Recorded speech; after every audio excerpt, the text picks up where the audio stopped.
Today we're tackling a subject that, well, generates a lot of buzz. Prescription weight loss drugs. You see them in the headlines, maybe hear people talking, but it's often simplified, maybe even overhyped. So our mission today is to cut through that noise. We've looked closely at information from the Mayo Clinic, a really solid source. We want to unpack what they actually say, the science, the details, the practical stuff, so you feel genuinely informed.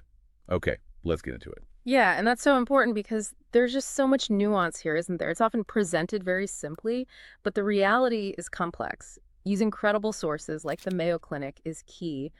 Our goal isn't to tell you what to do, but just to lay out the information clearly, give you a better picture of these tools, really, within the whole health context. Exactly. Tools, not a magic wands. So let's start with the basics. According to the Mayo Clinic, who are these drugs actually for?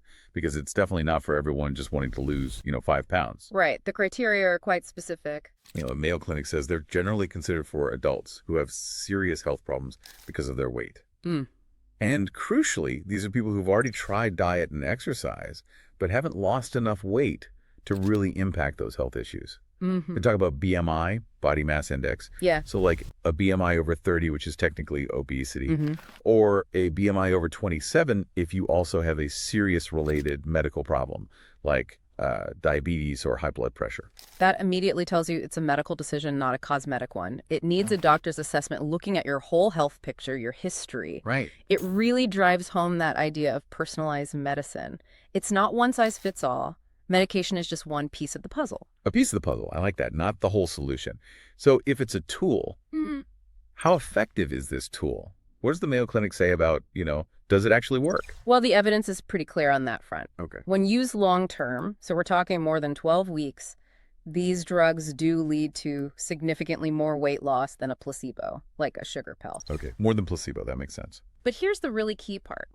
Combining the medicine with lifestyle changes diet, exercise, that combo results in greater weight loss than just doing the lifestyle changes alone.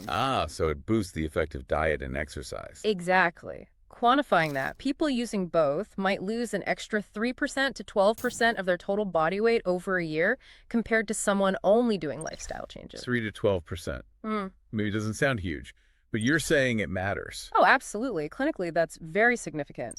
Losing even just 5% to 10% of your total weight and keeping it off can have major health benefits. We're talking lower blood pressure, better blood sugar control, lower triglycerides, those fatty acids in your blood. Right. Things that seriously impact your risk for heart disease, diabetes. Precisely. It's about reducing those big health risks. Okay, so they can be effective, especially with lifestyle changes. But what about the downsides? The practical stuff, side effects. Yeah, the Mayo Clinic is upfront about that. Mild side effects are pretty common. Things like nausea, constipation, diarrhea. Often these tend to get better as your body adjusts, but they can be bothersome. And serious side effects. They're rare, but possible, which is why it's so important to have that ongoing conversation with your doctor. You need to report anything unusual. Makes sense. And what about, reality, cost? Do people keep the weight off? Huge factors. Cost is a big one. These drugs can be very expensive. Right. And insurance coverage varies wildly. You absolutely must check with your insurance provider beforehand. Okay, the essential step. And the weight regain, is that a myth? No, it's a real phenomenon. Many people do regain some weight after they stop the medication. It really underscores that the meds are there to help you make and stick to lifestyle changes. Those habits are key for long-term maintenance. So it's not like you take the drug, lose weight, stop, and you're done. Not usually, no. And then there's how long you take them. If they're working well and you tolerate them, it might be long-term. But if after, say, 3 to 6 months at the full dose, you haven't lost at least 5% of your body weight, your doctor will likely want to rethink the strategy, maybe try something else. So there's a check-in point. Definitely. It raises that big question, doesn't it? How do you weigh the potential benefits against these very real practical challenges? The side effects, the cost, the potential for regain. It's a balancing act, for sure. Okay, so we get the general picture. Let's dive into the specifics. The FDA has approved 6 drugs for long-term use. You mentioned most work on hunger or fullness, except one. Right. Most aim to reduce appetite or make you feel full sooner, or both. But orlistat works differently. It affects how you absorb fat. Interesting. Okay, let's maybe touch on each one briefly. Start with bupropion, naltrexone, or Contrave. Sure, that's a combination pill. Naltrexone is usually for addiction, bupropion for depression and quitting smoking. So 2 existing drugs combined for weight loss. Any specific watch-outs? Yes. It can raise blood pressure, so that needs regular checks. And like all antidepressants, bupropion has that warning about potential suicide risk. Important point. Common side effects include things like nausea, headache, constipation. It shows how combining drugs brings multiple factors into play. Okay. Then there are those injectables getting a lot of press.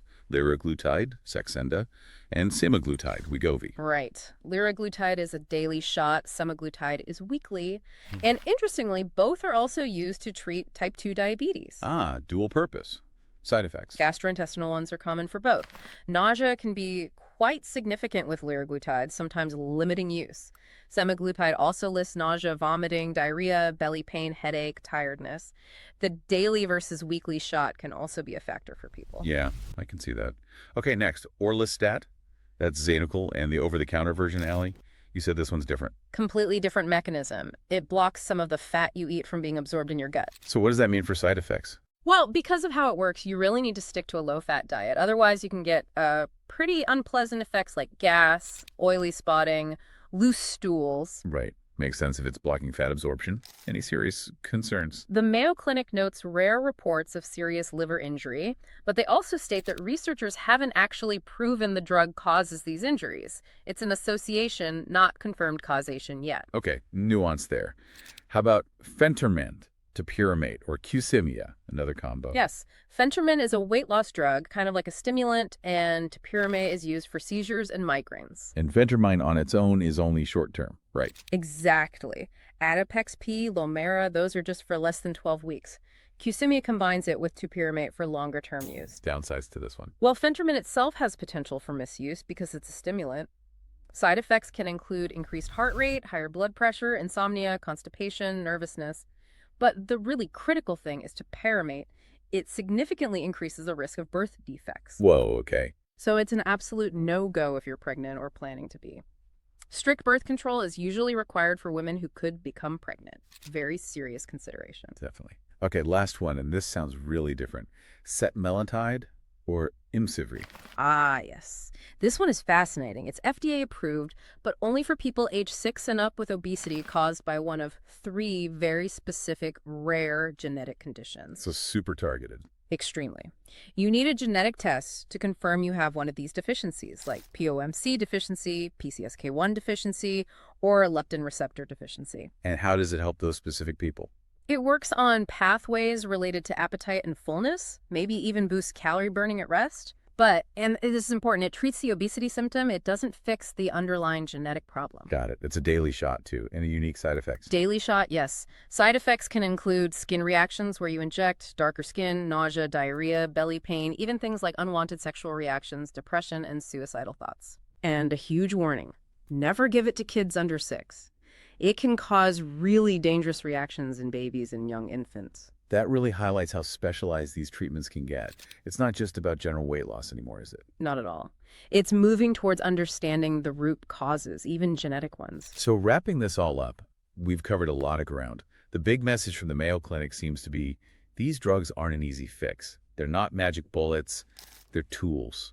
Tools that might help you make those necessary lifestyle change, the diet, the exercise stick. Exactly. They can support the journey to lose weight and, crucially, improve health. Hopefully this deep dive has given you a much clearer, more nuanced picture of what these medications are and what they aren't. And having this kind of detailed understanding really empowers you, you know? It means you can have a much better conversation with your doctor if this is something you're considering. You can ask the specific questions that matter for your situation, the benefits, the risks, the practical stuff. Right. Informed conversations are key. Absolutely. It just reinforces that managing weight and health is so personal. It often needs a tailored plan, considering all the available tools thoughtfully. And maybe a final thought to leave you with. As you think about all this, consider how these advancements keep changing how we even understand weight. What does it mean for the future? Are we moving beyond just diet and exercise into a new era of more targeted, maybe even genetically informed health strategies, something to ponder?